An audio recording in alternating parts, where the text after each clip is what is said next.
Las 9:05 en este gobierno de la mañana, Z101, esta cabina histórica. Willy Rodríguez recibe la visita de una figura que abarca mucho, porque no solo es un político en activo, no solo ha sido gobernador, senador, no solo tiene actualmente responsabilidades importantísimas dentro del Partido de la Liberación Dominicana, sino que también ha sido comunicadora, ha tenido una historial importante en su paso por los medios de comunicación.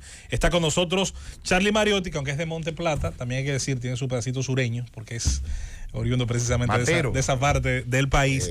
Así las cosas, hoy tenemos la presencia en esta cabina del secretario general. Agentes infiltrados en el gobierno de la mañana, porque él era el director productor de un programa muy bueno que había en horas de la mañana, en el mismo horario del gobierno de la mañana, y competía con el gobierno de la mañana. Así es.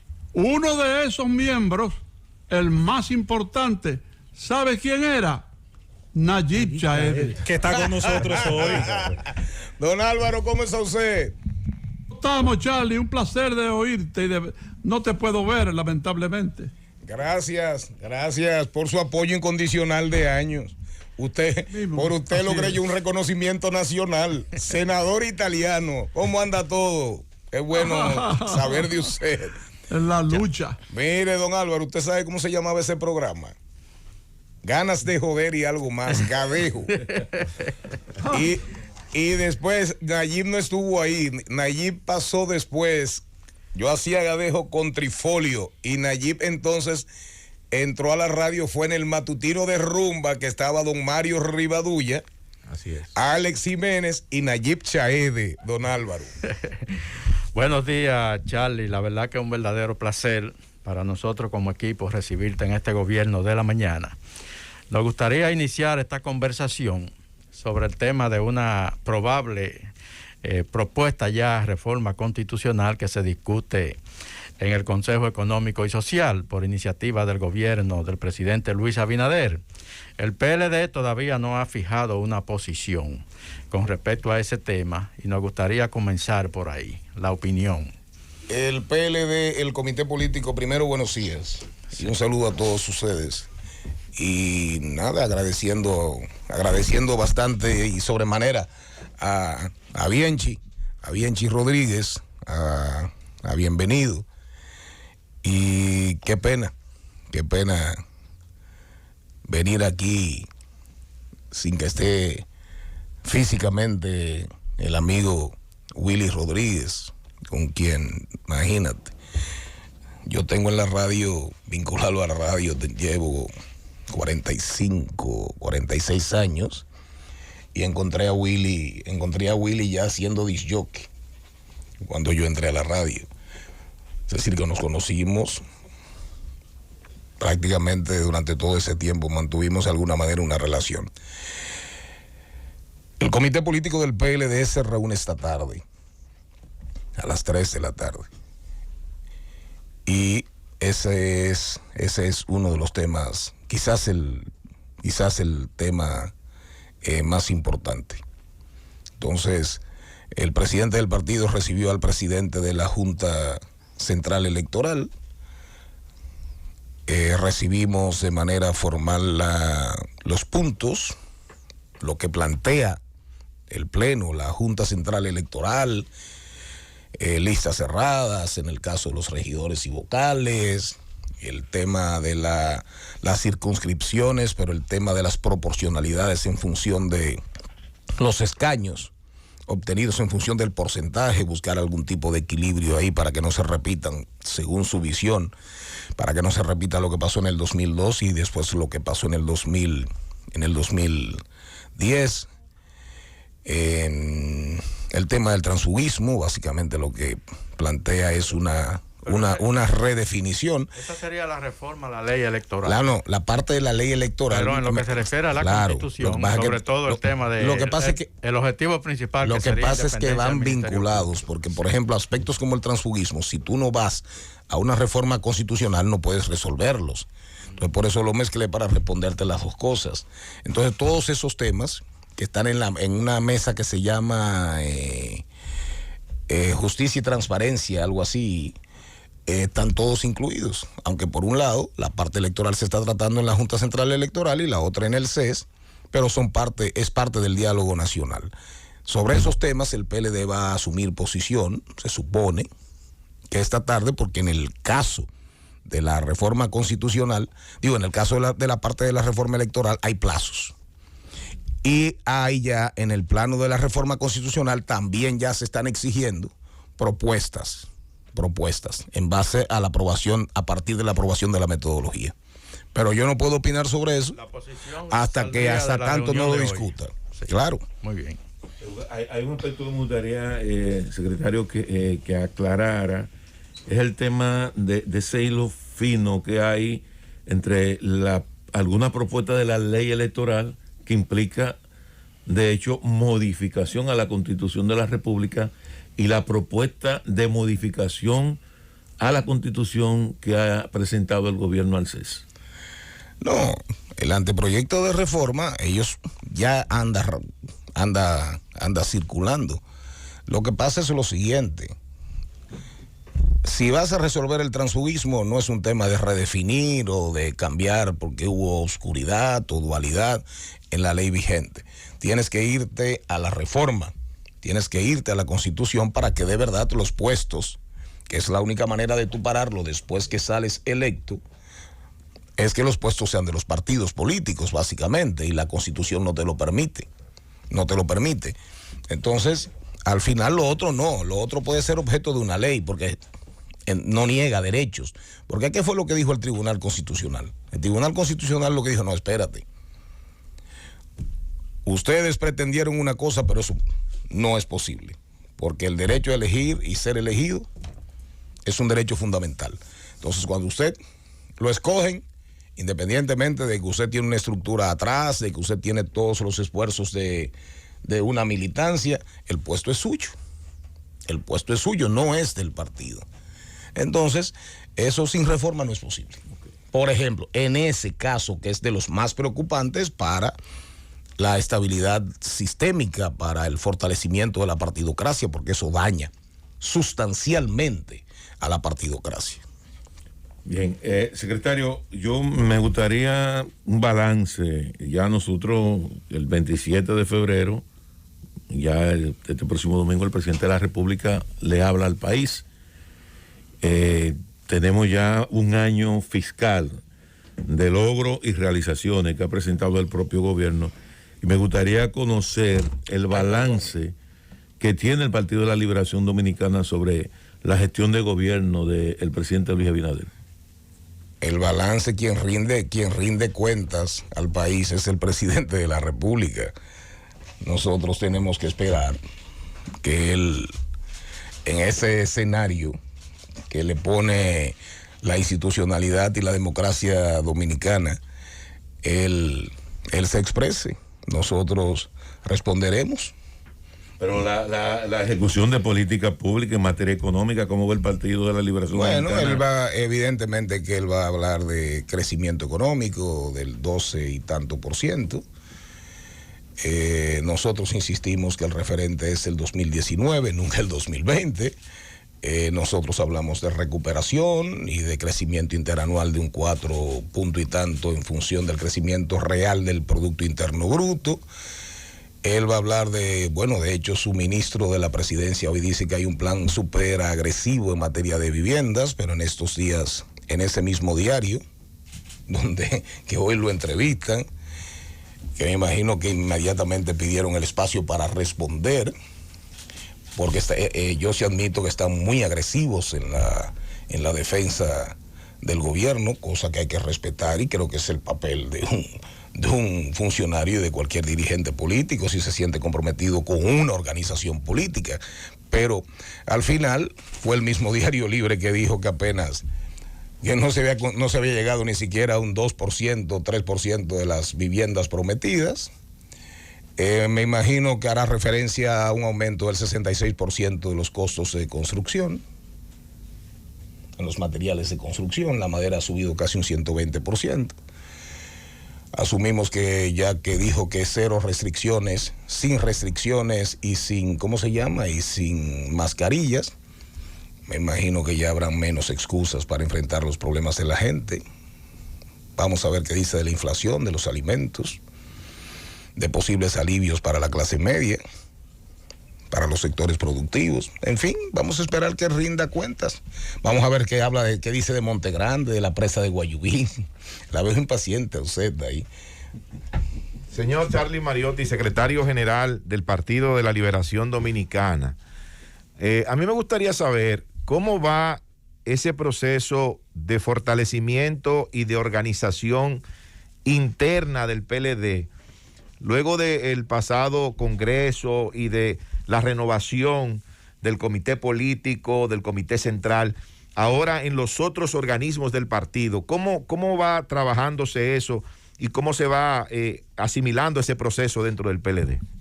Se me pasó decirte que en algún momento anunciaron 465 obras, una inversión de 70,000 millones de pesos, y hay que ver el estatus de cada una de esas obras. ¿Cuántas hay al 10%? ¿Cuántas de las que estaban prácticamente a un 70% ya están prácticamente finalizadas? Pero ahí hubo un anuncio de 456 obras exactamente, con una inversión de 70,000 millones en un reparto de promesas a nivel nacional. Creo que esa evaluación, me imagino que responderá por eso en función de los intereses de esas comunidades hoy ansiosas de ver cuál es la realidad. Pero yo no quiero seguir imaginándome, porque al final él es el presidente de la República, yo soy un simple secretario general de una fuerza opositora y no soy adivino tampoco. Entonces, ahora voy con usted. Bueno, eso no se detiene, claro. Siempre decimos que el PLD salió del poder. Eso deprime.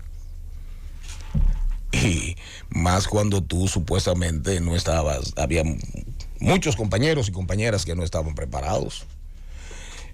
Y el proceso de inmersión, de volver a los trabajos, a recuperar los bríos, el ánimo, las vitaminas, los minerales, el colágeno, ¿de acuerdo? Las proteínas, es un proceso, pero se va dando, y el secretario general está recorriendo el país. Por ejemplo, este fin de semana estuvimos en todos los municipios de San Pedro de Macorís, y como ya hicimos asambleas provinciales antes de, cuando fuimos, nos beneficiaron los compañeros del Comité Central con su voto y decidieron que nosotros asumiésemos la Secretaría General. Uno se da cuenta, el ánimo de hace 9 meses comparado con el de ahora. Entonces, hay retrasos en el tema de la validación, porque es asimétrico. Nosotros tendremos que tomar decisiones pronto, en el sentido de acelerar la validación de los comités de base, el número, los miembros. Un CB debe tener de 15 a 25 miembros, un intermedio debe tener de 15 a 25 comités de base, pero para poder llegar a la renovación de las estructuras municipales hay que acelerar. Y desde aquí, sé que hay muchos compañeros y compañeras escuchándonos, hacemos una exhortación y un llamado a que apretemos el paso y a que arreciemos los trabajos con voluntad y dedicación. Sí. Pero el ánimo ha cambiado de manera radical. Positivamente. Secretario. Sí, claro. El proceso de las consultas. Pero para mí no es suficiente. Falta. Expliquen un poco cómo es el proceso, cuándo inicia. Muchas personas no le quedó claro el mismo y se hacían la pregunta de por qué, si va a haber una primaria, hacer una consulta previa. Bueno, si a muchas personas no le quedó claro, yo creo entonces el secretario general el secretario general tiene que revisarse, porque de la manera en que fue explicado era como para que esas muchas personas lo entendieran. Pero perfecto, cuantas veces yo tenga que explicarlo, lo voy a explicar. Es simple. Mira a Díaz cómo se ríe, Aníbal Díaz cómo se ríe. Es simple. Oye, mire, ¿qué dice la ley? y tú eres una mujer vinculada al mundo de las leyes, ¿o no? Así es. Entonces, con mucha fuerza, ¿eh? ¿Verdad? Con mucho enraizada en su historia de pueblo. Con mucho poder histórico. Sí. Poder con abolengo en función de los méritos, ¿verdad? Entonces, ¿qué tú dices? La ley dice que a más tardar en octubre del año que viene, tú vas a entrar en tu proceso para preselección de precandidatos. De precandidatos, entonces tú vas a ir a unas primarias para escoger a tu candidato o a tu candidata, ¿verdad? Ahora, ¿quién es el candidato del PRM? Luis Abinader. Se sabía de antemano, salvo una hecatombe económica. ¿Por qué? Salvo una hecatombe económica, es el candidato. En la FUPU. En la Fuerza del Pueblo. En la FUPU, ¿quién es el candidato? Leonel Fernández. Bueno, de hecho tiene que ser obligatoriamente porque en sus estatutos lo dice que es un movimiento para eso. Sí. Claro. Eso lo dijiste tú. No, lo digo yo. Adiós, pero eso está ahí. El objeto de eso es el nombre de eso. Y eso es la Fuerza del Pueblo. Mi amigo Leonel, un abrazo para él. Eso para eso. Adelante. Entonces, ¿cómo se entiende que en el PRM el candidato va a ser Luis porque es el idóneo, el más potable? Entonces en la Fuerza del Pueblo, obviamente que el más potable, el que tiene mayor liderazgo, el único.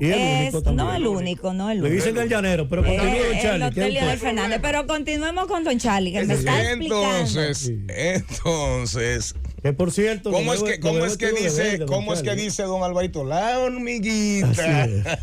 Entonces, hay una situación. Nosotros a mí me tocó ir a la Junta Central Electoral para no entrar en una contradicción con la Junta frontal, ni que se viese un ánimo, se percibiera un ánimo de confrontación. Y dijimos, vamos a buscarle no la vuelta, porque a la ley no se le busca la vuelta. Pero creo que aquí hay un tema que debemos discutirlo. Reglamentemos. Después de analizar, ¿qué hicimos? Vamos a hacer una consulta para definir entre los aspirantes, no precandidatos. Pero nosotros tenemos todo el derecho de hacer una consulta. Lo que no podemos es decir vamos a hacer primarias. Pero en los estatutos de los partidos existe la figura del plebiscito. Yo no creo que haya un estatuto en ningún partido que la figura del plebiscito no exista. ¿De acuerdo? Entonces, así como existe convención de delegados, pleno nacional de dirigentes, correcto. Diferentes figuras, dependiendo la fisonomía institucional en términos históricos y los avatares del discurrir, porque los partidos van adecuándose y van cambiando. Entonces, ¿qué pasó? Nosotros dijimos, pónganse de acuerdo ustedes, los aspirantes. Al principio eran Abel, Domínguez Brito y Margarita. ¿De acuerdo? Eran 2. Marixa. Sale Margarita, van 4, sale Karen, van 5 y Luis de León, 6. Van 6. Nosotros vamos a una consulta abierta, pero no primarias, con el padrón de la Junta Central Electoral, pero tratando de llegar allá con nuestro padrón ya más o menos claro, para que los aspirantes puedan movilizar el sentimiento interno. Porque el externo, es decir, el padrón universal, se puede movilizar de diferentes maneras. A lo mejor hay entusiasmo, a lo mejor hay manipulación, a lo mejor hay un entusiasmo fingido y estimulado. Se pueden dar muchas variables y pueden incidir muchos factores. Ahora, donde tú tienes más control... que te interrumpa. Donde tú tienes más control... Dígame, don Álvaro. Amigo, secretario general del PLD, tú hablabas ahora de los aspirantes y eso, y 6 que se barajan, etcétera. ¿Cabe la posibilidad o se trata de algo absurdo, algo que no ha sido concebido ni mucho menos analizado por las altas instancias del PLD, de que Leonel regrese y sea el candidato? Le voy a responder en breve, si usted, con su venia, si usted me lo permite, don Álvaro. Miren, lo que nosotros estamos planteando es que nuestro padrón a septiembre, todo el que se inscriba nuevo, todo el que tenga un CV validado, vaya al proceso. Es decir, desde las entrañas del PLD, ¿de acuerdo? Pero en una consulta abierta, para que estemos claros. ¿Qué es lo que plantea don Álvaro? ¿Qué es lo que plantea el partido? Que si ganó Nayib la consulta, si ganó Julieta, todos nos vamos a poner detrás de Nayib o de Julieta para salir a recorrer el país. Cuando llegue el momento de mandato de ley, nosotros ya no estamos obligados a hacer primarias, porque los estatutos nuestros dicen que podemos hacer, y la ley que podemos hacer un pleno nacional, una modalidad diferente, de dirigentes para refrendar a Aníbal Díaz, por ejemplo. Ahora, apareció alguien que dice, no, yo quiero ser precandidato en función del mandato de ley. Si la ley se mantiene vigente y no se modifica, no se le pueden negar derechos, pero usted es que sabe si se pone de relajo. Respecto a lo que me dice, a lo que me pregunta don Álvaro, usted es un hombre con rasgos de brillantez y de genialidad suficiente y con experiencia de vida acumulada como para regalar y repartir, y usted sabe que lo que ha de ser, será, si tiene que ser y debe ser.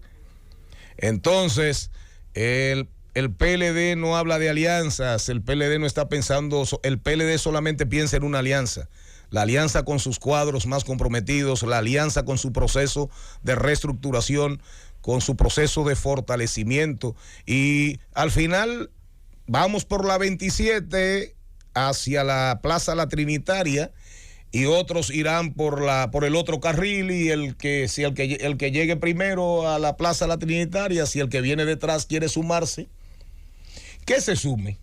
Pero mientras tanto nosotros estamos trabajando para seguir bien adelante, camino hacia la Plaza La Trinitaria. Entonces, el tiempo dirá. Nosotros tenemos 6 aspirantes, 3 mujeres, 3 hombres, y uno de ellos o una de ellas será la figura detrás de la cual el Partido de la Liberación Dominicana se pondrá en los flancos, en la vanguardia y en la retaguardia para convertirlo o convertirla en presidente de la República. Líder, yo oí la lista, pero no oí el nombre, quizá porque ya las cosas para mí no son fáciles, ¿verdad?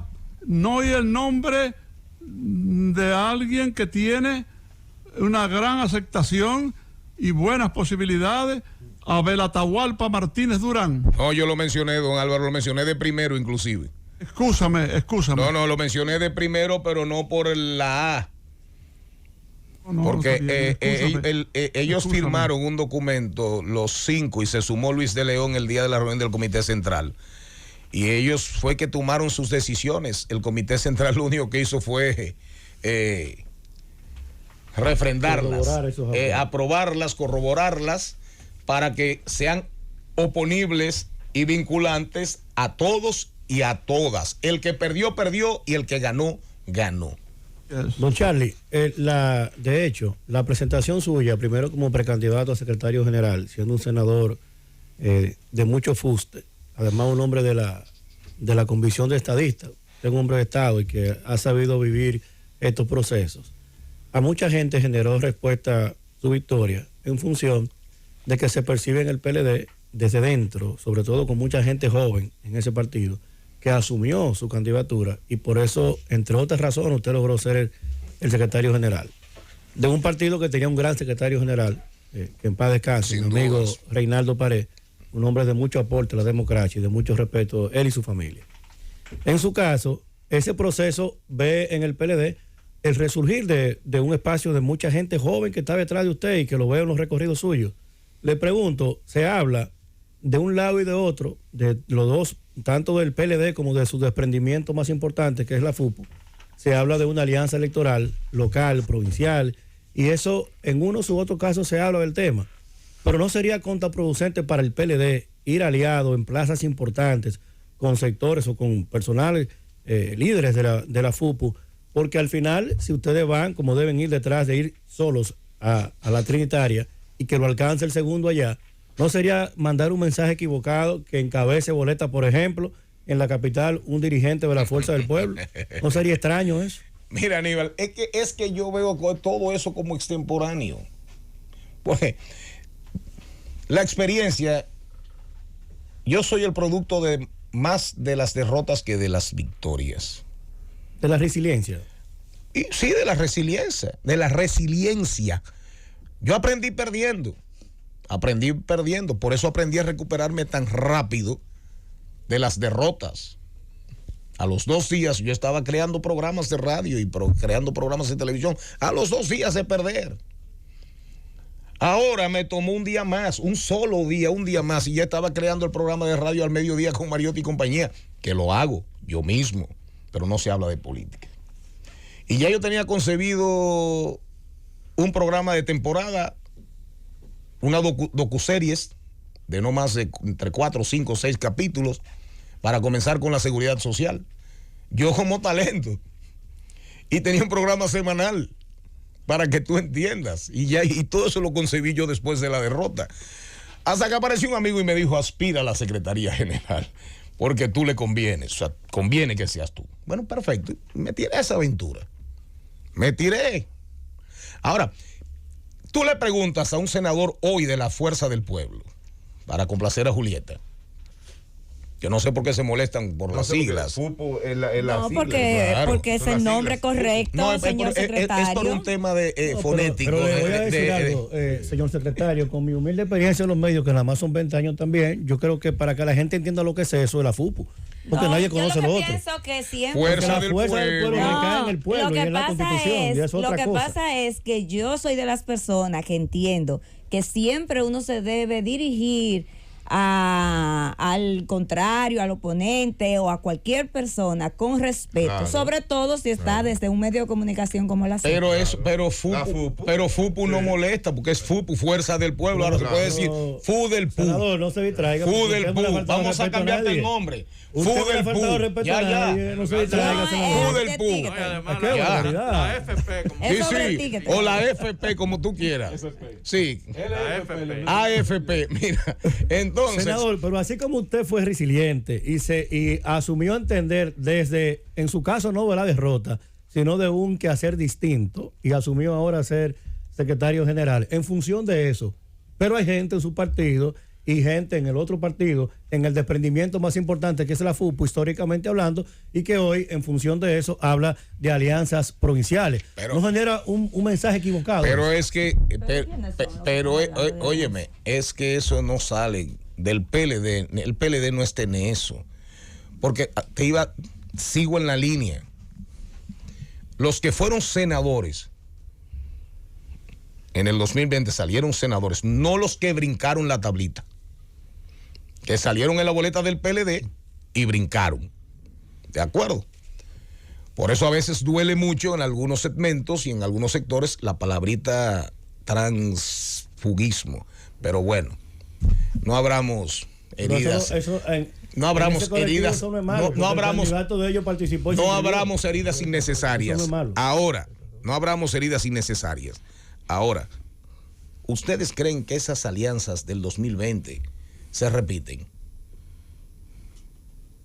Entonces, posiblemente muchos de los que salieron en la boleta conjunta, PRM, Fudelpu, no salen hoy. Hoy no salen. Claro. Hoy no salen. E inclusive, orgánicos PRMistas, hoy ya les están tirando candidatos, promoviéndole candidaturas porque entienden que no repiten para si Luis eventualmente, cosa muy lejos, que se le pone cada día más lejos, se reelige, tener congresistas más de él.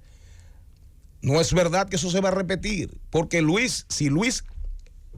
la visión, si yo fuera Luis, yo dijera, espérate, yo tengo el gobierno, antes no lo tenía, pero ahora yo tengo el gobierno y el gobierno tiene un peso. El gobierno tiene un peso real, no nos engañemos. Entonces, yo voy a regalar provincias que yo puedo ganar. Entonces el PLD tampoco está en eso. Mira, el que se mete a hablar de alianzas a 2 años de las elecciones, se abre un terreno movedizo. ¿Y expresa debilidad? Y cuando viene a ver, está metido en las patas, entre las coces de los caballos. Entonces, por eso el PLD no se distrae. Fíjese que yo digo y mantengo y sostengo sin distracción ni entretención. Por eso no me paro de trabajar. Y no nos paramos de trabajar. El que quiera hablar de que vamos desde ahora a hablar de alianzas municipales, alianzas congresuales. Cuando tú tienes una movilidad, hoy en día hay un movimiento a nivel de alcaldes, que tú no sabes cómo van a quedar los escenarios a nivel municipal, a nivel provincial, cuando con el brinco que hay, que me imagino que es gratuito. O sea, esa gente se está yendo a cambio de nada. No más espontáneo. En ese profesor. Altruismo tan preponderante. Profesor, recuerde que el cariño enamora. Sí, tú sabes. Mira cómo te ríes. Sí. Secretario Cariño general enamora. del Partido de la Liberación Dominicana. En un momento como el que nos toca vivir, le toca a usted ser secretario general de un partido del sistema. Si algo viene ocurriendo, y yo diría que las últimas elecciones se aceleró un poco más, es un intento de ciertos sectores de la población de desprestigiar los partidos. Pero no, de ciertos sectores de la población. Y sectores. No, de sectores poderosísimos. Y hasta dentro de los propios partidos aparecen aliados jugando a la antipolítica franca. Y eso, precisamente por ahí va mi pregunta. Primero, ¿qué responde usted ante las personas que tienen ese interés? Eso es lo primero, y que desean dar los saltos a puestos de mando, desde haciendo quizás el trabajo, el atajo de otras organizaciones, las llamadas no partidarias. Eso es lo primero. Y lo segundo, ¿qué tan difícil se hace conectar con una parte de la juventud dominicana para llamarla, tratar de interesarla en acceder al Partido de la Liberación Dominicana, justo cuando está muy en boga, no solo en este país, en el mundo, ahora ese discurso de la antipolítica? Mira, vamos a poner las cosas en un contexto. La desafección no es nueva. Lo que pasa y lo que debe llamarnos a preocupación es que crece. Pero no es que crece tampoco de manera espontánea, ¿eh? Se está predicando. Hay una agenda. ¿Que dónde nos va a llevar? Yo no sé. A lo mejor, como esas personas, esos grupos, hay grupos económicos, hay grupos políticos que medran alrededor de esos tanques del pensamiento, porque nada de esto es en función de que no manejan números. También hay una responsabilidad del político. De que no manejan estadísticas, de que no manejan proyecciones, de que no tienen a su servicio genios de los estudios psicográficos, demográficos, porque no veamos esto en función de que eso no implica una inversión, sobre todo en el ámbito de la derecha. Y sabemos, ahí está George Soros. George Soros financia toda una agenda en diferentes países del mundo. Y así mismo está. A veces creemos que lo de Stulin respecto a los Bilderberg de Daniel Stulin, el argentino, es una gran fábula. Es una gran fábula. Como hasta el otro día, hace 3 meses, 4 meses, 1 año, 10 años, pensábamos que el tema masónico de verdad que no tuvo una influencia poderosa en la conformación de los Estados Unidos, y que todavía de alguna manera está ahí el elemento religioso. Totalmente. En lo que es la estructura famosa de la familia, que hasta Netflix hizo un documental. Entonces hay una agenda real contra los partidos. Ahora, yo digo, hoy en día la desafección en las encuestas en la República Dominicana, desafección anda entre 35, te fluctúa, 32 a 40%. Eso es grave. Déjame que te interrumpa, mi querido. ¿Cuántas querido veces? Charlie. 2 cosas. Bueno, en mi opinión, los masones jugaron un rol extraordinario en los primeros años de la revolución. Incluso ellos hicieron la revolución política. Su primer presidente, Washington, era masón. El estadounidense más grande de todos los tiempos, ¿verdad? Era masón. Fue 2 veces presidente, etcétera, etcétera. Eso ya es otra cosa, es subjetivo. Pero yendo a un poquito más objetivo,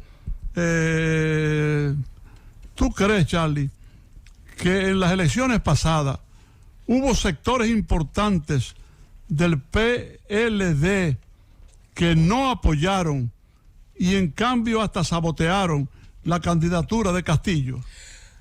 Le voy a responder casi inmediatamente, con su venia, don Álvaro.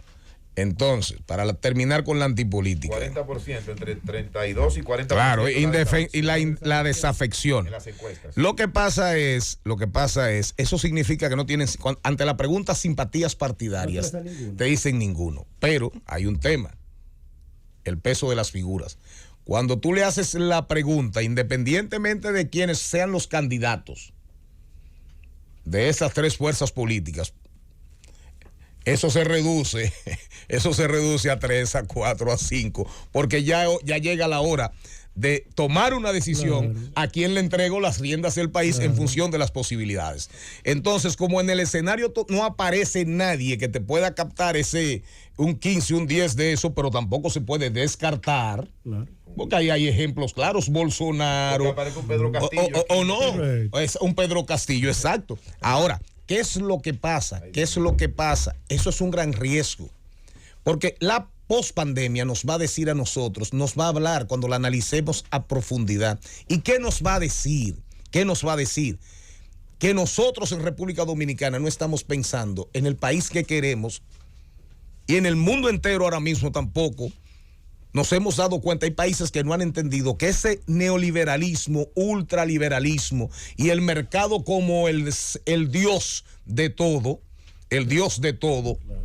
ha desaparecido. Porque quien ha cargado con el costo de la pandemia es precisamente el Estado. Es el Estado que ha tenido que financiar hasta las investigaciones, poner más dinero para las investigaciones de las farmacéuticas respecto a las vacunas. Entonces, en un contexto en que el mundo tiene que entrar en un cuestionamiento serio de cuál es el modelo socioeconómico que queremos, de cuál es el nivel de sostenibilidad de la democracia por la vía de ese ultracapitalismo, ¿de acuerdo? Donde quedó comprobado que era más importante el bien público, el bien común, promovido por un Estado, sustentado y protegido por un Estado, que es el que ha cargado con el real peso de la crisis. Entonces, todo eso nos va a dar a nosotros una nueva configuración en términos filosóficos, en términos socioeconómicos y sociopolíticos. Y eso es tan así, senador, que solo en el caso de Estados Unidos, solo en el caso de Estados Unidos son 3,000 billones de pesos, oye, que el Estado americano subsidió para mantener el capitalismo americano. No, entonces, para salvar el capitalismo y el neoliberalismo, tuvimos que cargar con la crisis 2008-2011. Y fue el Estado, los estados la asumieron. Entonces, ahora la pandemia demostró que el Estado debe tener un rol de capital importancia. Y sin embargo, aquí, no le voy a responder a don Álvaro, después si me lo permiten. Aquí, sin embargo, que son de las cosas que tenemos que cuestionar, en vez de ir al CES a hablar o sentarnos a construir un nuevo contrato social, un nuevo pacto social en función de las realidades universales del mundo pospandémico, pandémico y pospandémico, nosotros estamos hablando de poner parches.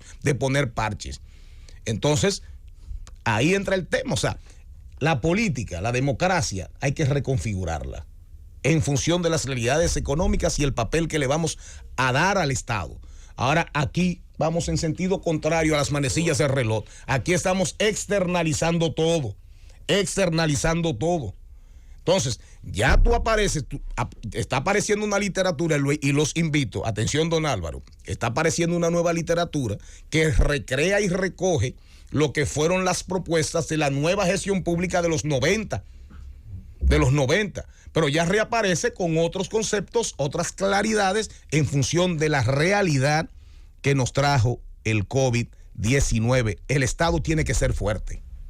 Aquí queremos hacer un Estado cada día y un gobierno mucho más débil, pero al final el capital percibe los beneficios, pero cuando vienen las grandes crisis, el Estado carga la parte perjudicial y eso elimina posibilidades de atender sectores vulnerables y precarizados.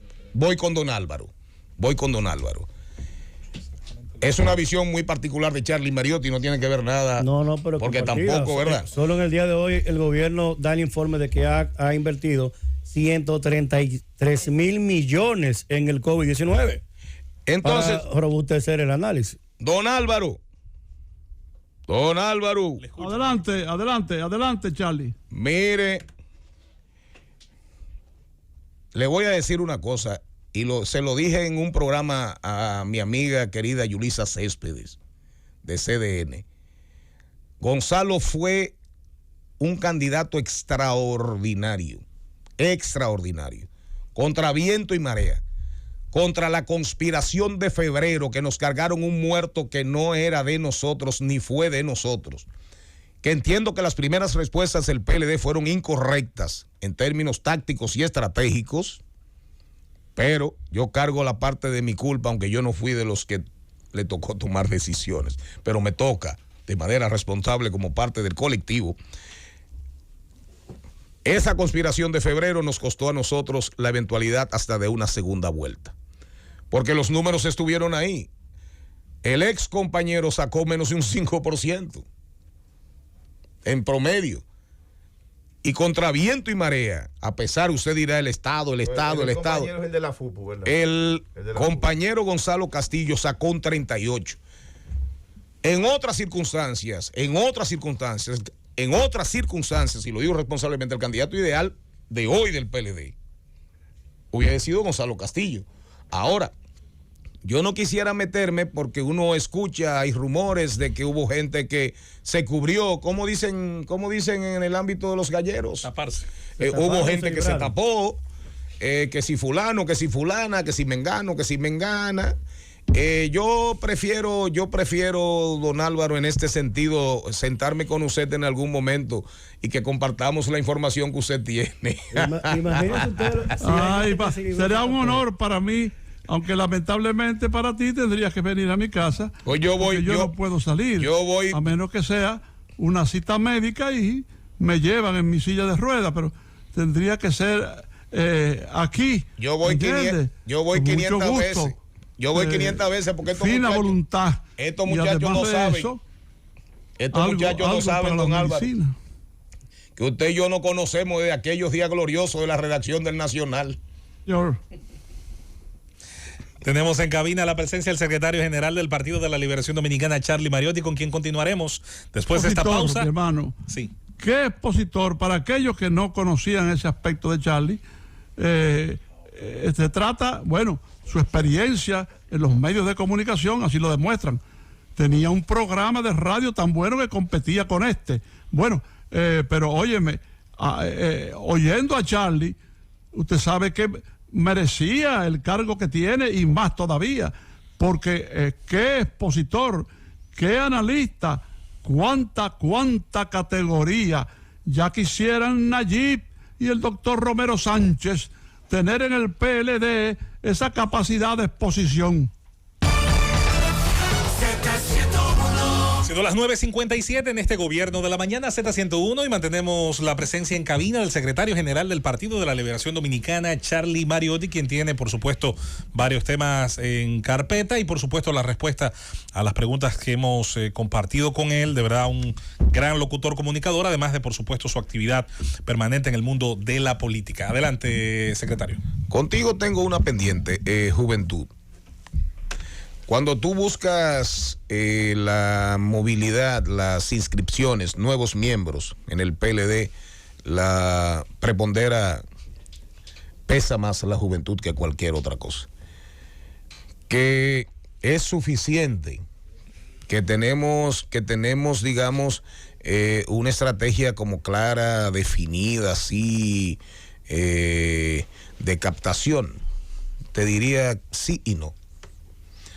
Hay mucho de esfuerzos territoriales, de marcaciones particulares, mucho esfuerzo de jóvenes que están adentro, que están tratando de atraer, pero creo que la gran apuesta de nosotros a que la juventud venga es decir de verdad y de manera clara, contundente, que somos un partido de oportunidades. Y lo único de las cosas fuertes que tenemos es el proceso de multiplicación. Entiéndase, Los estatutos de nosotros dicen que un intermedio debe tener de 15 a 25 comités de base. Cuando tú valides, cuando tú confirmes un intermedio con 75, 80 ya reales, comités de base que tengan su matrícula completa entre 15 y 25, ¿verdad? Entonces ese intermedio multiplica. Se puede dar la oportunidad, se puede dar el caso de que un intermedio llegue hasta, digamos, 3, 4. En San Pedro de Macorís, que estuve este fin de semana, por ejemplo, hay un intermedio que puede parir, si se valida bien y se verifica bien, con certeza y seriedad, te puede parir 4 o 5 intermedios. El tema aquí es la capacidad de nuestros dirigentes de abrir de verdad, de corazón, no de palabra. Si nosotros multiplicamos y le decimos a la juventud, aquí está su oportunidad, haga un CV, hágase un presidente de comité de base, aspire a dirigir ese intermedio inmediatamente, participe en la consulta, eso, con una buena secretaría que la tenemos, un buen liderazgo juvenil en la Secretaría de la Juventud, más políticas integrales en cuanto a promover el partido y decir a esos jóvenes, escucharlos más que hablarles, con propuestas claras. Y creo que el PLD como gobierno le dio grandes oportunidades a la juventud, sobre todo en el plano estudiantil y en el plano del emprendimiento. Entonces, es multifactorial y tiene muchas aristas, pero por ahora una parte importante para nosotros es el proceso interno y que la juventud sienta que real y efectivamente puede entrar en el medio y hasta arriba. Charlie, comparto contigo el criterio de que Gonzalo fue un extraordinario candidato y comparto contigo también el criterio de que por lo menos debió haber una segunda vuelta. Yo personalmente estaba convencido de eso, de que por lo menos podía haber una segunda vuelta. Ahora, se dieron una serie de circunstancias muy favorables para que Luis Abinader llegara al poder y llega a la presidencia de la República con la percepción casi generalizada de que se proyectaba hacia una reelección. Tú dices que eso cada día se le aleja más. Claro que sí. La posible reelección. Claro que sí. Ahora, después de que el PLD fue derrotado de tal forma en el 2020, pierde el Poder Ejecutivo, pierde el Congreso, pierde los ayuntamientos, pierde en primera vuelta, ¿tú crees que si Luis no repite, el PLD de verdad tiene posibilidad de sustituirle otra vez? Pero lo estamos viviendo todos los días y lo sentimos y lo palpamos. Y te estoy mirando a los ojos. Y si escuchas mi tono de voz, el timbre no ha variado en ninguna de mis respuestas. Y si quieres, me puedes traer un polígrafo. Yo soy un firme convencido. Porque tenemos acceso a números. El sector privado cada día encuesta más. El empresariado, que es clave para la generación de riquezas. Y aquí hay un sector empresarial que también ha demostrado sentido de la responsabilidad social. No todos. Hay empresas, grupos económicos que de verdad han sido responsables socialmente. Pero ese sector privado, mayoritariamente, salvo algunos muy independientes, recios, de carácter en términos individuales y también en términos corporativos, de acuerdo, para diferenciarlos, se alejaron, huyeron del PLD. Pero así va a pasar en un año con Luis y comenzarán a poner distancia. Entonces, eso es un termómetro, es un barómetro. Cuando usted ve que gente que ni siquiera se paran a saludarte en un restaurante, como pasaba hace un año, como que tú tenías lepra, sin estigmatizar a los enfermos de lepra o los tuberculosos de antes, y ahí está la famosa anécdota que dice Balaguer que lo marcó del vaso de agua ofrecido que no se bebieron allá en Villa Bisonó, en Navarrete, como si tú fueses un tuberculoso antes de la vacuna. Todo eso va cambiando. Entonces, antes tú preguntabas, ¿usted cree que el PLD tiene posibilidades de volver al poder? Te estoy hablando de 9 meses atrás, 15, 25, ya hay un 35, 40. Te dice que sí. Y hay un neutro de 10, de 15. Entonces, claro, cada quien cree en sus encuestas. Y Aníbal sabe que, por ejemplo, hay gente que solamente cree en Gallup o en las empresas con las cuales ellos se encuestan, que no son de la exclusividad de medios, del grupo de medios Corripio. Hay gente que solamente cree en Greenberg. Hay gente que solamente cree en Pen Anchoe. Hay gente que solamente cree en Carlos Blanco, por ejemplo. ¿Cómo se llama una? Evenca. Evenca. Hay una que solamente cree, hay gente que no solamente creen en Aguilera. Ahora, la realidad es que ese famoso 50 de Luis no existe. Pero una pregunta. No existe. No existe. Pero usted habla de Luis o del partido. Porque los dos. No, pero en ninguna encuesta de las que yo he visto, él como figura tiene menos de 50. Ahora el partido no. Claro que no. El partido anda... el PRM tiene en el cóctel de todas, tiene un promedio de 40%. En el cóctel de todas. En el cóctel de todas. En las que ustedes tienen, que tiene 36, en la que yo tengo tiene 44, perfecto. Tiene 40. Y yo vi una hora en 42, 40. Ahora, lo que pasa es... Ahora, la figura del presidente Abinader en ninguna encuesta tiene menos del 60% Eso no de es la verdad. que yo he visto. No, eso no es verdad. Y ya, quizás no que no sea verdad, quizás es distinto a la que usted vio. Sí, perdón. Quizás es distinto a la suya. Acepto y me disculpo. Sí. Tienes razón. Ahora, ¿a cuántos meses? Pero claro que sí. Ajá. Estamos mejorando. Y seguiremos mejorando. Quizás terminamos en 80. Ahora es que falta. Estoy correcto, queda mucho por hacer. Lo que pasa, Aníbal, es que cuando usted se roba la verdad, cuando usted le dice a un país, le presenta un plan sobre el tema de las sedes, y usted cuando va a la realidad en sus páginas, en sus plataformas, usted dice, ¿cuál es la que menos está perdiendo? Edenorte, y sin embargo las pérdidas aumentaron un 2%. ¿Cuál es la que menos está perdiendo, perdón? ¿Cuál es la que más está perdiendo? Edeeste, que es la que tiene la clientela más pobre. Pero Edesur aumentó sus pérdidas como un 4, un 5%. ¿Y cuál fue la promesa? Energía para arriba, el mismo pacto que ustedes no, porque tú no estás aquí en esa condición, que se negaron a firmar el pacto eléctrico, finalmente, sin un punto ni una coma, lo firmaron, lo pusieron en ejecución. Entonces, ¿tú crees? Las viviendas, un plan agresivo, de por Dios, no han hecho 95 ni 100 viviendas han hecho.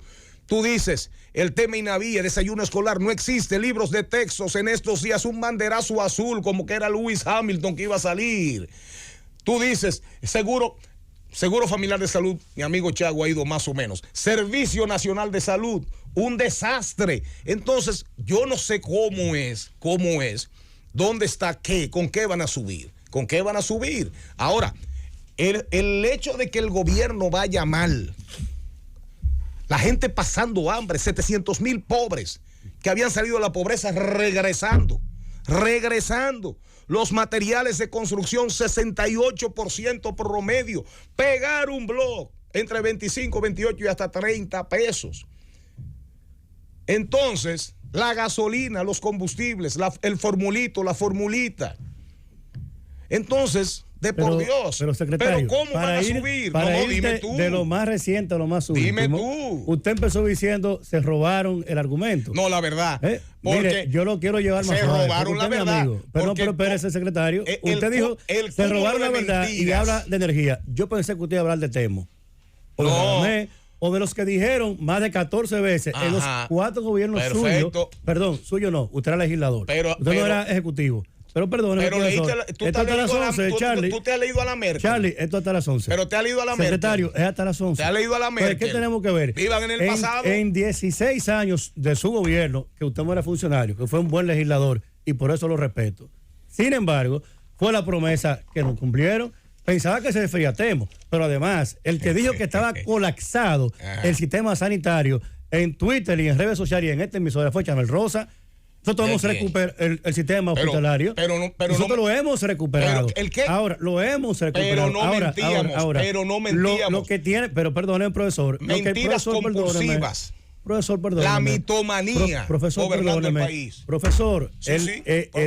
Profesor es más de aquel lado. Profesor, el argumento en función del tiempo pudiera ser la verdad que se va y no lo que viene, en función de lo que estamos haciendo. Ahora, como usted es el secretario y no es el ejecutivo del pasado, yo lo voy a chancear. No me chances. Porque no es suyo. Tú sabes, ahora, no fue usted el que prometió resolverlo 4 veces. 2012, no fue usted que cambió 6 directores diferentes. No fue usted que lo hizo. En el 2012. Usted, mi amigo, no se vaya por ahí, secretario. Las pérdidas de las sedes eran 35%.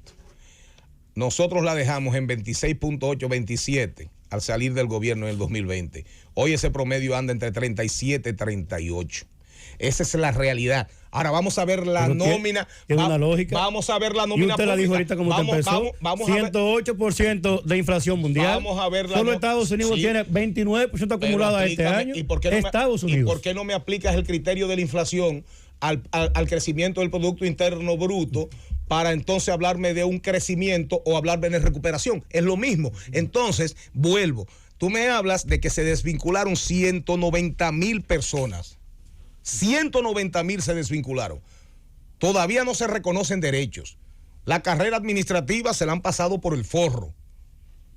La carrera, el tema de la carrera. Entonces, te desvinculan 190 y sin embargo la nómina pública, según medios no necesariamente pro-peledeístas, porque todavía hay obstinación antipeledeísta. La obstinación antipeledeísta de ahora es muy parecida a la obstinación antiperonista. Pero sin embargo, antiperonista. Pero sin embargo, fíjate tú que en el tiempo, esa historia, esas raíces pesaron tanto que volvieron al poder. A pesar de Macri y su discurso. Sin embargo, la nómina pública solamente en diciembre aumenta 28,000 según la Tesorería de la Seguridad Social. Entonces, la realidad es complacencia. Se conjuga cada día el verbo recular. Yo reculo, tú reculas, nosotros reculamos. Y no será, secretario, entonces, que usted se acostumbró a un gobierno que no escuchaba y que no entendía la gente. A un modelo de gobierno que escucha, que cede, que flexibiliza, que gobierna con la gente y para la gente. El dominicano se acostumbró a que el tema no era que me escucharan, era que me atendieran. Ambas cosas, no palabras. Ambas cosas, secretario. Los 8 años de Danilo Medina fueron gobiernos a favor de la gente. Ahí está la tanda extendida, hoy prácticamente derruida, destruida, el INAVIE. Entonces, no. ¿Y cómo se explica entonces el resultado del 2020 ante esa? El apoyo al campo, el apoyo al campo que todavía tiene un peso. Sin embargo, cuando usted analiza las cifras del Banco Central, que coincidimos en una cosa.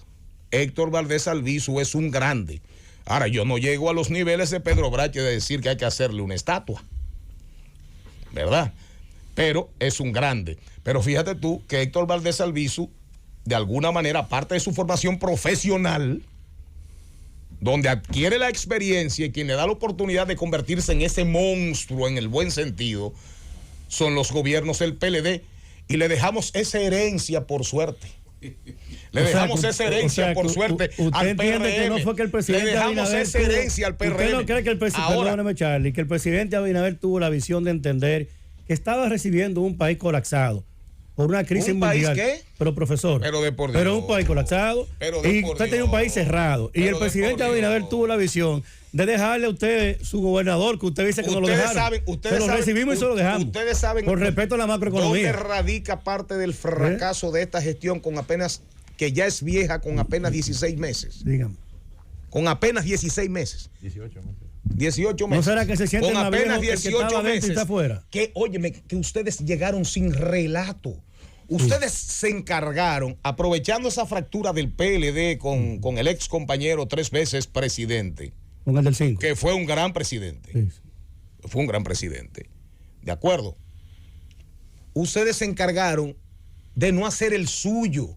Y por eso ustedes a 2 años, a 1 año, a 16, 18 meses, ustedes todavía están hablando de una reforma del Estado que cuando usted busca ley del servicio público, ley de los ministerios, es como que ustedes no encontraron absolutamente nada, que todo no servía, nada servía, absolutamente nada, pero sin embargo encontraron todos los acuerdos en Fitur, encontraron que si yo cuántas 1,000 habitaciones en construcción, encontraron proyectos eólicos, proyectos fotovoltaicos, encontraron obras, encontraron a Monte Grande en un 55 y no pasa de 65, encontraron la presa de Guayubín y no le han metido un 10%, y ahora quieren, país en medio de la pandemia para poder darle lo que le faltaba a esas obras. Y como llegaron sin relato, ustedes no han podido ni siquiera construir su relato. Y ahora quieren desviar el río Bao 45 kilómetros para quitarle a la sierra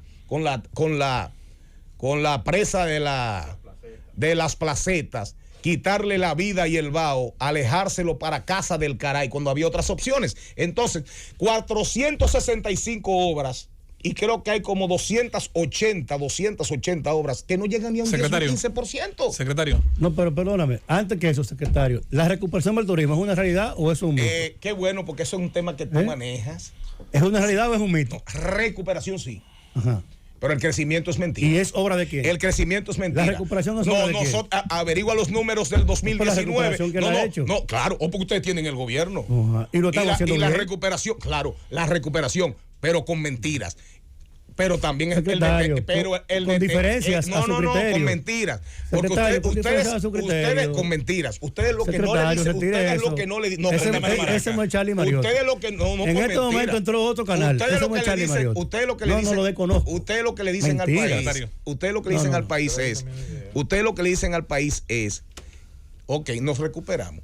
Pero ustedes no le dicen al país, mira, todo el que le cancelaron en el 2020, de acuerdo, lo que le dijeron fue, no puedo devolverte el dinero, te lo doy en la temporada alta del 2021. Digan esas cosas, digan, yo admito, David, buen trabajo, hemos recuperado. Ahora, nos dejaron tantas habitaciones en proceso, el 2019 recibimos tantos turistas, y en el 2021 aumentó la visita de dominicanos, de dominicanos y dominicanas. La narrativa la escribe usted. No, porque le estamos diciendo con números sólidos lo que tenemos versus lo que encontramos. Porque lo que encontramos fue a los hoteles cerrados, Charlie. ¿O no estaban cerrados? Ustedes no dicen. Charlie, ¿estaban o no estaban cerrados? Pero tú eres presidente de la Comisión de Turismo. ¿Estaban cerrados o no estaban cerrados? ¿Por qué tú no dices? Sí, claro, en 2020 se cerró todo. Entonces, la recuperación es una realidad, Charlie. ¿Por qué tú no dices que Airbnb manejó casi el 51% de los alojamientos, 50%? ¿De acuerdo? Y que la ocupación hotelera real no alcanzó 57%. La real. ¿Por qué tú no dices que el 2021, fruto de los subsidios, del aumento de los subsidios en Estados Unidos, los dominicanos y dominicanas no residentes vinieron abrumadoramente a la República Dominicana, y que eso está ahí, pero que tú tienes que desagregarlo? No, pero está dado en el informe. Tu punto de referencia. Te decimos pasaporte americano y te decimos pasaporte nativo. Tu punto de referencia es 19. Lo que usted debe leerlo mejor. Ustedes, y sobre todo, en el 20, reencontrarse con el Charlie propositivo, que no es ese de hablar de mentiras. Hay desigualdad en función del enfoque suyo. Porque usted quiere irse al 18, hermano, al 17, pero es al 20. Ustedes nunca les reconocieron nada al PLD. Ustedes no, mire, profesor, esa gente nunca fueron propositivos. El que no lo hizo. ¿Qué opina el secretario general del Partido de la Liberación Dominicana, entonces, de esta narrativa a la que dice su compañero Guaracuya Félix, de que el partido debe pedir perdón a los dominicanos por ciertos actos y por una serie de actuaciones? Yo creo que la salvación es personal. Esa es una opinión de Guaracuya. Y la salvación es personal. Punto. Entonces, perdón, quienes cometieron sus errores. Exactamente. La salvación es personal, y creo que te respondí. ¿Algo más? Los fideicomisos. Los fideicomisos. Vámonos con los fideicomisos, hablando de un estado amplio, un estado pequeño. Así de simple, yo lo que no entiendo. Y quiero que me establezca, disculpen, secretario, la diferencia entre los fideicomisos que puso en marcha el PLD y los fideicomisos que se han puesto en marcha en este gobierno. Mira, yo no sé cómo vamos a compaginar en el mundo de hoy, vuelvo al mundo de hoy, lo que es la gobernanza global y la gobernanza local, porque debe haber algún nivel, digamos, de coincidencias, pero cada país tiene sus particularidades. Yo de verdad que, primero, lo que no entiendo, vamos a estar claros, el fideicomiso de Punta Catalina, el gobierno lo que no quiso fue darle ganancia de causa al PLD y decir lo retiro, porque lo único que cabe, y el diputado Díaz sabe, es retirar, porque el Congreso no modifica. El Congreso solo aprueba o rechaza, y es un contrato. Y los diputados del PLD votaron a favor de eso. Una parte. ¿Y qué implica eso? ¿Qué implica eso? Que no había línea partidaria. Pero que en ese momento hubo un tema de comunicación, Aníbal sabe cómo se convive ahí adentro, y punto. Pues eso justifica el disparate. No lo justifica, que yo sepa. Entonces, la realidad es que es un contrato. Punto. Se retira. No, dice, no se retira, lo mando al CES. No ha llegado. Y no se ha retirado. No ha llegado y no se ha retirado tampoco. Entonces, tú dices, corredores, los 2 corredores aprobados. Sí, los comenzó Danilo con Claudia Francesca. Y creo que eso es correcto. Ahora, el tema es falta de información. ¿Cómo se compraron las guaguas? Si fue con un financiamiento, a quién fue, si se cumplió con todo el tema de la inclusión, con todo el tema de las paradas. Es un tema de transparencia. Se compraron en China y la trajo un empresario privado que tiene relación muy estrecha con un alto funcionario del gobierno. Oye, entonces, los corredores, yo estoy de acuerdo. Ahora, la figura del fideicomiso de la policía fue la ley, una locura, fue una ley para la modificación del mercado hipotecario de cara a el tema de viviendas y el mercado de valores, para abrir, y se puso una coletilla fideicomiso. Ahora, lo que no entiendo es, si en el Senado aprueban una iniciativa que creo que se llama Centro Nacional para el Manejo del Patrimonio Público y los fideicomisos. No, el Senado lo aprobó y lo envió a la Cámara. A la Cámara. Y está en la Cámara. Lo que no entiendo de repente es esta premura y este afán de no esperar un marco legal y después que te explota la bomba por Punta Catalina, que es un bien público, y ahí volvemos a la nueva gestión pública, a los bienes públicos, a los bienes comunes, ahí de repente te explota esa granada fragmentaria y todavía tú sigues insistiendo en un fideicomiso para cohesión territorial. ¿Ustedes saben de qué estamos hablando?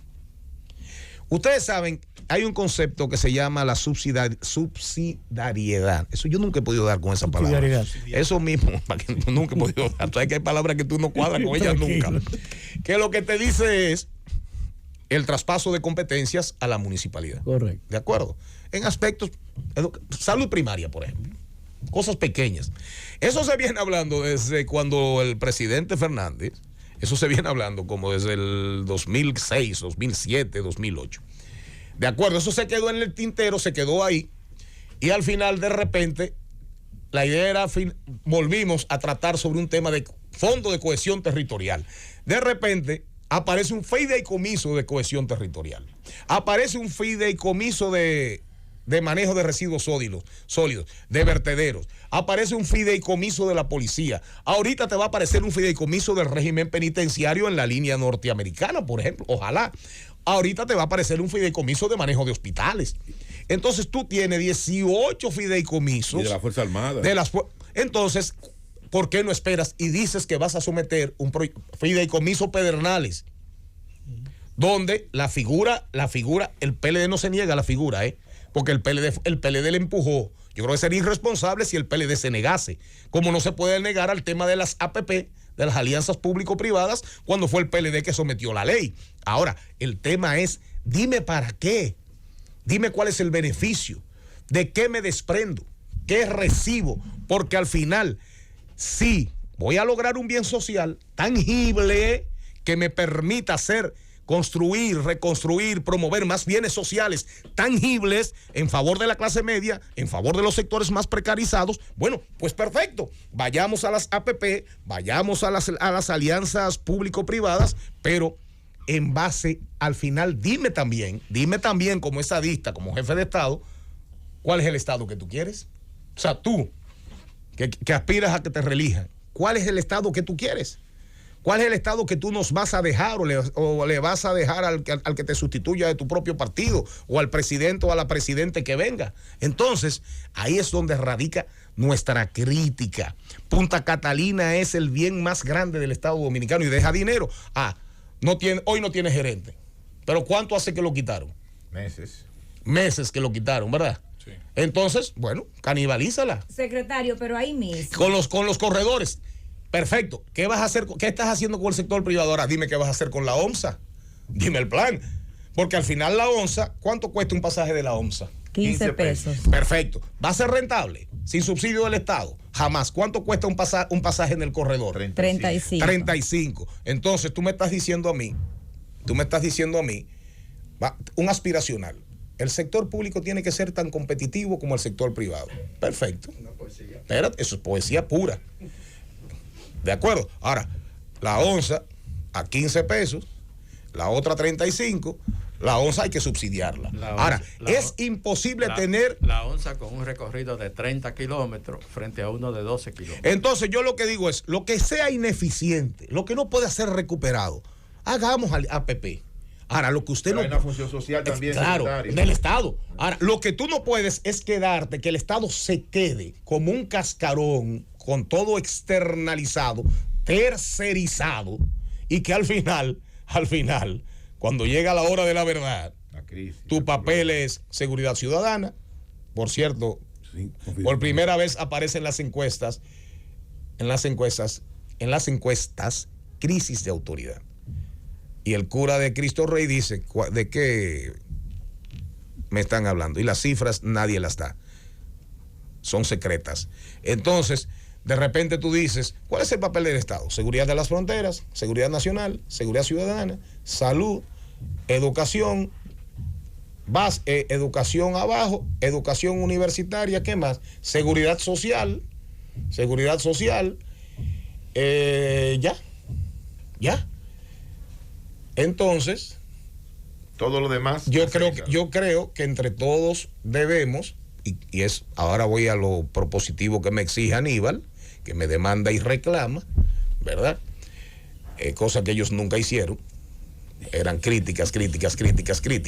Entonces, ahorita que era ¿verdad, profesor? Yo lo único que digo, yo siempre he sido un hombre de propuestas. Yo lo único que digo es que al final, por el camino que vamos, si no nos sentamos de manera sincera, si no nos entretenemos con el tema de propuestas, modificaciones, y no nos sentamos a reencauzar, a rediseñar el modelo socioeconómico que queremos como país, porque tú me dices zonas francas, crecieron.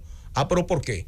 Porque la mayoría, por el tema salud, por el tema pandemia, porque muchas zonas francas de aquí, ¿qué fabrican? Para la salud, medicamentos. Insumos para la salud. Hubo un crecimiento. La manufactura creció, sí, pero ¿cuáles? O sea, busca en qué renglones. Pero un elemento clave para la seguridad alimentaria, para bajar el nivel de importaciones, como es la agropecuaria, como es el campo, redujo su papel y su importancia en el PIB. Importaciones masivas, se eliminaron ¿cómo se llama? Lo que hacían antes, que era por concurso, que los sorteos para el tema de las importaciones agrícolas. Los permisos. Habían subastas. Perdón, las subastas. Y de repente tú ibas a comprar batata Covington. Entonces, esta batata rosada, roja, qué sé yo, y esta batata con este color tan particular. Porque todo era importado. Y todo se importó prácticamente, en vez de fajarnos a trabajar ciclo corto, en vez de fajarnos a darle esa oportunidad a la gente de que de verdad pueda producir alimentos para consumo local. Esa es la realidad. Bien. Aunque duela. No, yo le iba a decir al secretario, cuando él estaba haciendo su exposición sobre los fideicomisos, que hay algo que yo no entiendo. Por ejemplo, para Pedernales yo entiendo el fideicomiso porque eso requiere una inversión que es posible que el Estado, no tiene los recursos. Pero en un fideicomiso como Punta Catalina, que ya la inversión se hizo, que ya el bien está generando unos beneficios y unos ingresos líquidos al Estado, ¿por qué entonces procede el fideicomiso en esa figura? Pero lo primero de Punta Catalina es decir por qué se hizo. Si Punta Catalina no se hace, jamás en la vida hubiésemos obligado a muchos generadores a la conversión. Aquí hay hoy un gasoducto, aquí hay un reguerete de plantas convertidas a gas por la presión que puso Punta Catalina. Eso es así. Entonces, eso es valor social. Independientemente de que tú digas lo que tú digas, Punta Catalina es una realidad positiva para la República Dominicana. Entonces, al final hay una pregunta simple, es decir, ¿cuál debe ser el efecto de Punta Catalina? El costo final de la energía. O sea, que para marcarle una pauta a los generadores que entran al mercado spot, cuando se acude al mercado spot. Entonces, si Punta Catalina tiene un costo hoy de 11 centavos de dólar por kilo, ¿verdad? Digamos, ¿cuál debe ser entonces? Jamás en la vida tú puedes buscar en el mercado spot energía a 23, a 24. Tiene que andar en un rango no superior 15, 16, aunque no soy experto, tienen que traer a Gadis Corporán aquí. Pero al final, el efecto Punta Catalina era poner un freno y salirse un poquito de esa trampa de tú me fías, yo te pago, después tú me apagas, apagones financieros, y Punta Catalina cumplió su cometido y lo sigue cumpliendo. Y llegó a dejar 250 millones de dólares. Porque hay que dar Entonces no entiendo. Y además vamos a ver cuáles son la demanda futura. ¿Sobre qué base? Debe ser inversión privada. O sea, ¿cuánto crece la demanda cada año? Pero ¿cuál inversión privada si ya el Estado hizo la inversión? No. Yo te digo que los nuevos proyectos en función de la demanda, en función de la demanda, debería ser una agenda súper importante y tratar de ver en qué medida es benigna y en qué medida favorece, ayuda a bajar la intensidad del cambio climático. Entonces, energías alternativas, eólica, solar. Nosotros dejamos 2 parques solares, que fue el de Vallaguana, Valla Solar, y dejamos, creo, prácticamente el de los girasoles ahí entre Baní, y eso lo dejó el gobierno del Partido de la Liberación Dominicana. Entonces, esperemos de este gobierno que promueva energías positivas, energías benignas para el medio ambiente. Charlie Mariotti, secretario general del Partido de la Liberación Dominicana, ex senador, ex gobernador, un político y un comunicador con una larga data y gran experiencia. Agradecemos su presencia en este gobierno de la mañana y nos sentimos muy bien. Ya habló por radio, finalmente. Rosendo, tú sabes. Le habló al país. ¿Le hablé a qué? Por primera vez le habló al país. Mire, Rosendo es amigo de Julio Martínez y Julieta también, y tú también, y Nayib. Así es, lamentamos que el amigo Julio se escuche menos hoy. Aníbal, ¿te fue bien en Fitur? Siempre. Eso es así. Gracias, don Charlie. Siempre las puertas abiertas. Llévatelo, Gracias a ustedes.